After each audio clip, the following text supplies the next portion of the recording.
Bonjour et bienvenue dans cette toute nouvelle vidéo dédiée au terminal en spécialité physique-chimie. Donc l'objectif va être très simple, c'est toujours dans le thème numéro 1, constitution et transformation de la matière. Nous allons ici apprendre à décrire un système et plus précisément à l'analyser par des méthodes physiques.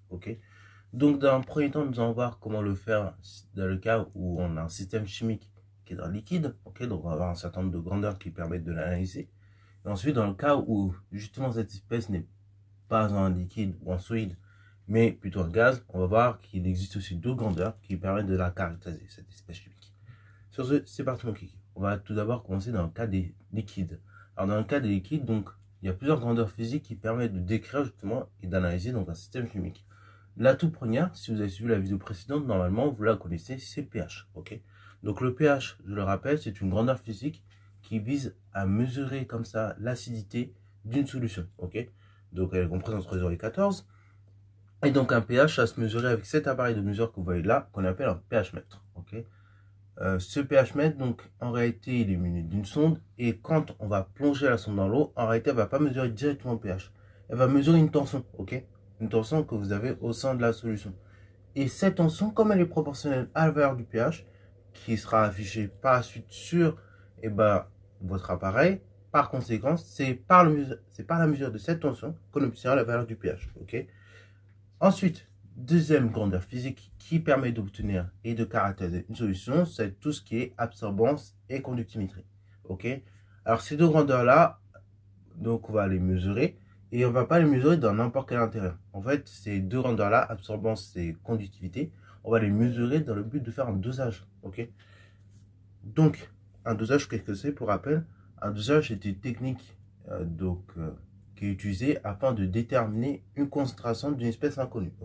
Quand vous faites un dosage, il faut garder en tête que l'idée derrière, c'est déterminer, pour l'espèce que vous ne connaissez pas du coup, une concentration ou une grandeur chimique qui caractériserait l'espèce, comme un titre massique, un pourcentage de masse, des choses comme ça. Je reviendrai un peu plus en détail dans la prochaine vidéo justement, où on parlera de méthodes chimiques pour analyser une espèce chimique. Mais soit, passons sur ce détail-là. En tout cas, donc, on a deux types de dosage, un dosage par spectrophotométrie et un dosage par conductimétrie. Le dosage par spectrophotométrie, pour la faire, il va falloir donc mesurer une absorbance, via cet appareil-là qu'on appelle le spectrophotomètre. Alors vous allez dire, mais qu'est-ce que c'est que l'absorbance? Et voilà, l'absorbance, il s'agit donc de la capacité qu'a une solution. Voilà, pour le coup, on va parler d'absorbance pour les solutions colorées, parce que sinon, ça n'a pas trop d'intérêt. Mais donc, l'absorbance pour une solution colorée, c'est la capacité qu'a cette solution à absorber plus ou moins certaines longueurs d'onde. Bravo. Et donc, elle va différer forcément d'une espèce à une autre. Par exemple, pour le permanganate de potassium ou le sulfate de cuivre en solution, et ces deux espèces-là n'ont pas les mêmes capacités d'absorption. Et donc, par conséquent, elles vont avoir des spectres totalement différents. Donc, si je peux vous les afficher juste ici. Et donc, ces spectres-là, ils vont être super importants, puisque, en fait, quand vous allez faire un dosage par étalonnage spectrophotométrique, l'idée, ça va être dans un premier temps de mesurer comme ça l'absorbance de votre solution. Et la longueur d'onde pour laquelle l'absorbance est maximale, vous allez vous y caler dessus. On se cale sur la longueur d'onde où l'absorption est maximale. Et ensuite, à partir de la solution que l'on a, on va fabriquer plusieurs solutions qui sont diluées. On fabrique plusieurs solutions qui sont diluées. Et donc, pour chacune des solutions qui sont diluées, on va donc à chaque fois mesurer l'absorbance, qui, du coup, elle, va varier, puisqu'on a une longueur d'onde certes fixée, mais comme la solution est diluée, on a moins en moins, on a une concentration en espèces, par exemple en sulfate de cuivre qui est moins en moins importante, et donc une absorption qui est moins en moins importante. Alors, quand on fait ça, en réalité, on cherche à vérifier ce qu'on appelle la valeur de Beer-Lambert, qui est vrai dans ces trois conditions-là, je le rappelle. Par condition, il faut que vous ayez donc une solution qui est colorée. Sinon, pas d'intérêt, comme je le disais, pour faire une mesure d'absorbance en particulier. Ensuite, dans le second temps, on va se fixer à une longueur d'onde. Donc ici, la longueur d'onde à laquelle on se fixe, ça va être la longueur d'onde où l'absorbance de la solution est maximale. Bravo. Parce que sinon, encore une fois, ça a brouillé les pistes. Et enfin, troisième chose, tout simplement, on va prendre des solutions qui sont diluées. Si vous avez ces trois paramètres-là, la loi de Beer-Lambert que je vais citer dans quelques secondes va pouvoir être vérifiée. En effet, puisque d'après la loi de Beer-Lambert, on vous dit quoi? On vous dit que l'absorbance est proportionnelle à sa concentration. Autrement dit, on a A égale K fois C. A, c'est l'absorbance, elle est son unité.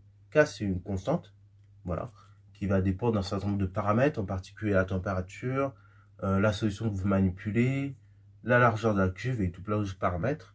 Et C, donc c'est la concentration de la solution, elle est en mol par litre. Ok.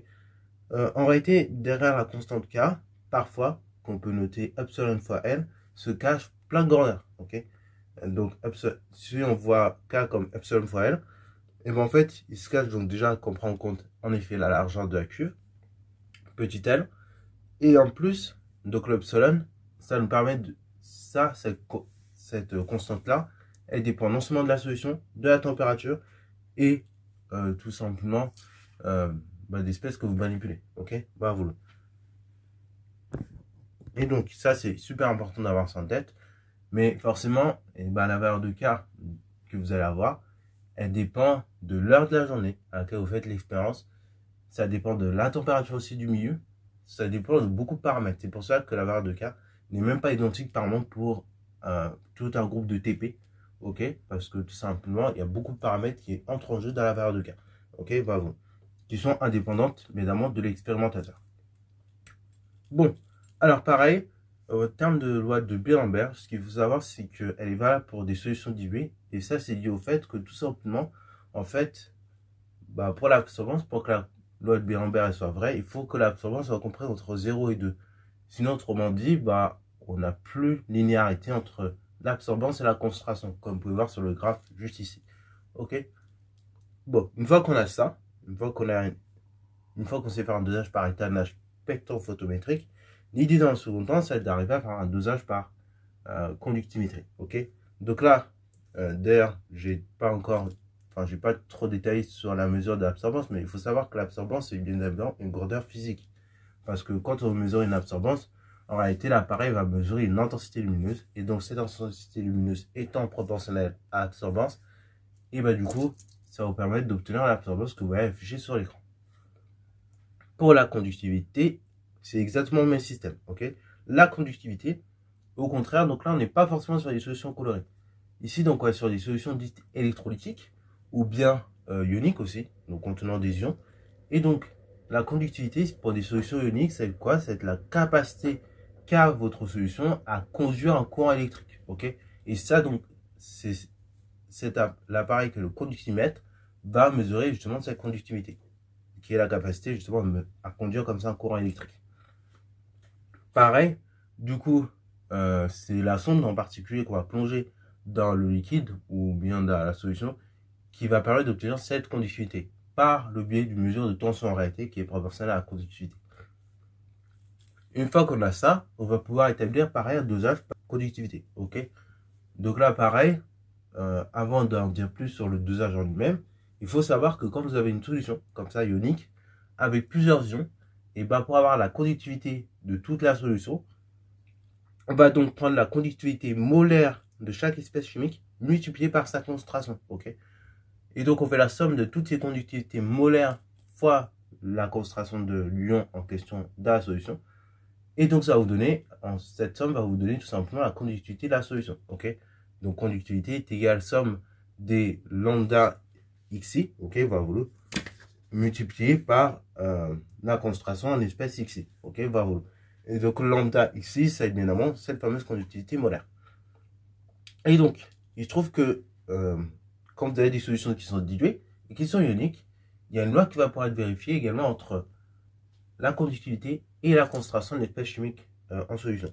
Puisqu'on est fait, donc ça va être la loi de Colroche qui vous dit que tout simplement la conductivité est proportionnelle à la concentration de l'espèce ionique en solution. Ok, donc on a sigma qui est égal à K multiplié par C. Ok, sigma désigne ici la conductivité de l'espèce. Ok, une fois qu'on a ça, et du coup ça va nous permettre de pareil avec une conductivité inconnue pour une espèce inconnue. À partir de la conductivité qu'on va mesurer pour une espèce inconnue, on va pouvoir en déduire et remonter comme ça à la concentration de cette espèce inconnue. Ok. Pareil, la conductivité, si vous voulez la mesurer, ce sera en Siemens par mètre. Ok, bravo. Donc ça se note S.mètre-1. Ok, bravo. Bon, c'est pas tout. Parce qu'en effet, pour caractériser des solutions liquides, apparemment, on va pas forcément les caractériser de biais par leur concentration. Parfois, on peut les caractériser par des liaisons chimiques ou même par leur couleur. si on est sur des espèces colorées. Donc, justement, on va pouvoir introduire de ce fait deux spectres qui sont très utiles, le spectre infrarouge et le spectre UV visible. Le spectre infrarouge, donc, ça est ici pour identifier des liaisons organiques, ok, sur des molécules organiques. Donc, molécules organiques, hein, je rappelle, ce sont des molécules où vous avez essentiellement des atomes de carbone. Exemple du méthane, CH4, et ben vous avez un atome de carbone et donc 4 atomes d'hydrogène. Propane et tout plein d'autres, bah, tout ce genre de molécules, c'est des molécules organiques parce que elles sont constituées au moins essentiellement d'atomes de carbone et d'hydrogène aussi. Ok, voilà. Et donc, sur le spectre infrarouge, qu'est-ce que vous allez avoir de représenté concrètement? Vous allez donc avoir deux grandeurs qui seront représentées en ordonnée, ce qu'on appelle la transmittance. Donc, autrement dit, le pourcentage de rayonnement qui n'a pas été absorbé par la molécule. Et enfin, donc en abscisse, vous allez avoir ce qu'on appelle le nombre d'ondes. Le nombre d'ondes qui correspond ici à l'inverse de la longueur d'onde. Ok. Et donc, ce nombre d'ondes, en général, qu'on note sigma aussi, et bah, on va l'exprimer en centimètres moins 1. Et la transmittance, donc en pourcent. Ok, qui correspond donc au pourcentage de rayonnement qui n'a pas été absorbé par la molécule. Du coup, qu'est-ce qu'on a? On a différentes zones sur ce spectre, il y a différentes zones. Vous allez avoir une zone entre 600 et 1000 cm-1. Pas utile honnêtement, ça correspond à ce qu'on appelle des bandes de vibration, de déformation. Ok, structure cyclique, choses comme ça. Donc ça, pareil, c'est pas ce qui va nous intéresser le plus. Entre 1000 et 1500 cm-1, pareil, c'est pas ce qui va nous intéresser le plus en exo. C'est ce qu'on appelle l'empreinte digitale de la molécule. Ok, donc c'est très complexe, c'est pas évident à analyser. Nous, en terminale, en tout cas, on va pas se balader là. Très souvent, en terminale au bac, vous verrez, on va se balader plutôt entre 1500 et 4000 cm-1. Là, c'est plus pertinent puisque dans cette zone-là, on va avoir donc des bandes de vibration, d'élongation, et qui sont caractéristiques justement de certaines liaisons chimiques, ok, ou même d'un groupe fonctionnel. Pareil, ces liaisons ou groupes fonctionnels vous seront rappelés toujours dans des tables, ok, qu'on vous donnera à chaque fois dans les sujets. Vous n'allez pas les apprendre par cœur en terminale. Donc, du coup, entre 1500 et 4000 cm-1, et ben c'est au niveau de cette zone-là qu'on va pouvoir identifier un certain nombre de liaisons et de groupes fonctionnels. Par exemple, si je vous mets un petit exemple ici, bon, avant 1500 cm-1, c'est pas forcément très pertinent, mais au-delà de 1500 cm-1, vous pouvez observer par exemple à peu près 3000 cm-1 qu'on a une bande d'absorption qui est ici forte, ok, voilà, une bande d'absorption forte puisqu'elle descend très bas, ok. Et donc du coup ça c'est caractéristique d'une liaison alcane CH. Et en revanche, donc vers 3300 cm-1 à peu près, donc en A, vous avez une bande large. Donc là une bande large parce qu'elle est assez, elle prend pas mal de place quand même, cette bande d'absorption, qui correspond ici à un groupe hydroxyle OH, ok. Et c'est par le biais de ce spectre-là qu'on arrive à identifier comme ça un certain nombre de liaisons ou même de groupes fonctionnels, ok. Voilà. Donc ça, super important de savoir bien utiliser ce genre de spectre et savoir décrire surtout correctement où sont vos liaisons, ok. Donc là, je vous rappelle les différents mots qui sont utiles. Donc, on va parler de bande d'absorption large, si c'est plus ou moins large sur les côtés. Et bande d'absorption plus ou moins forte, si c'est plus ou moins haut. Ok, bravo. Donc, la bande. Bon, fermeture de la parenthèse. Deuxième petit spectre qui est utile en chimie pour analyser une espèce, c'est le spectre UV visible. Ce spectre UV visible, donc, ici, c'est un graphe qui va nous représenter l'absorbance en fonction de la longueur d'eau. Ok, donc ça ressemble à ça. Et donc l'idée, ça va être de retrouver à partir de ce graphe la couleur de la solution. Pour ce faire, donc là je vais vous donner directement un exemple. Si on prend pour le sulfate de cuivre à l'hydre en solution, l'idée, vous allez regarder la longueur d'onde où l'absorbance est maximale. Donc c'est entre 700 et 800 nanomètres à peu près. Vous allez ensuite regarder sur le cercle chromatique que vous n'avez pas à apprendre par cœur, à quelle couleur ça correspond. Donc là vous voyez ça correspond normalement à du rouge-orange. Vous, ce que vous faites, vous prenez la couleur complémentaire, donc celle qui est en face. Et donc la couleur qui est en face, normalement vous devez tomber sur du vert ou du bleu. Ok, non, c'est plus du bleu, vous devriez tomber, mais si le cercle chromatique est un peu mal fait, on peut tomber sur du vert par. Ok, bon. Et après, une fois que vous avez identifié la couleur complémentaire, cette couleur complémentaire, il se trouve que c'est la couleur de la solution. Ok, donc là, il se trouve que par exemple, le sulfate de cuivre en solution, non, il est, selon le cercle chromatique, il doit être de couleur vert, bleu, ok? Bravo. Ou même cyan parfois. Bon, selon les cercles chromatiques. Bon, en réalité, voici une image. Donc, le sulfate de cuivre en solution est plutôt de couleur cyan, ok? Bravo. Et là, encore une fois, comme je vous dis, selon les exercices, ce cercle chromatique pouvant varier, et vous n'allez pas l'apprendre, ok? On vous le donnera toujours. Ça, donc, c'est pour identifier un liquide lorsqu'on est en solution, ok? Et donc, ça, par des méthodes physiques. Mais il se trouve que toutes les espèces chimiques qu'on manipule ne sont pas forcément des liquides et on peut avoir affaire à des gaz. Dans ce cas-là, on va avoir recours à d'autres grandeurs physiques, en particulier la pression et la loi des gaz parfaits. Alors, déjà, il faut déjà définir ce que c'est qu'un gaz parfait. Alors, là, pareil, on en reparlera aussi en thermodynamique, parce qu'il y a des choses physiques à faire là-dessus, mais je vais quand même vous l'introduire ici, parce que ça va être important pour l'équation qui va suivre. Donc, un gaz, normalement, il a été vu depuis le collège qu'un gaz à échelle microscopique, c'est un ensemble d'entités, ok? Donc, des atomes, des ions, des molécules, qui vont bouger les uns par rapport aux autres, en mouvement désordonné. Et il va se trouver qu'en fait, dans certains états, lorsque justement, on a basse pression, ok, lorsqu'on a basse pression en particulier, si les interactions entre ces différents éléments, donc ces différentes entités, elles sont négligeables les unes par rapport aux autres, on va se retrouver dans le cadre où on est sur un gaz parfait, ok? C'est-à-dire, en gros, si le choc d'une entité sur une autre, il n'a pas d'effet sur l'entité en elle-même, on est sur un gaz parfait, ok?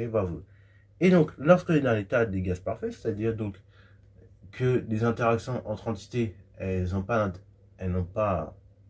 d'influence sur le gaz en lui-même, qu'est-ce qui va se passer? Il va se passer que on va avoir l'équation du gaz parfait qui va être vérifiée, c'est-à-dire PV égale nRT.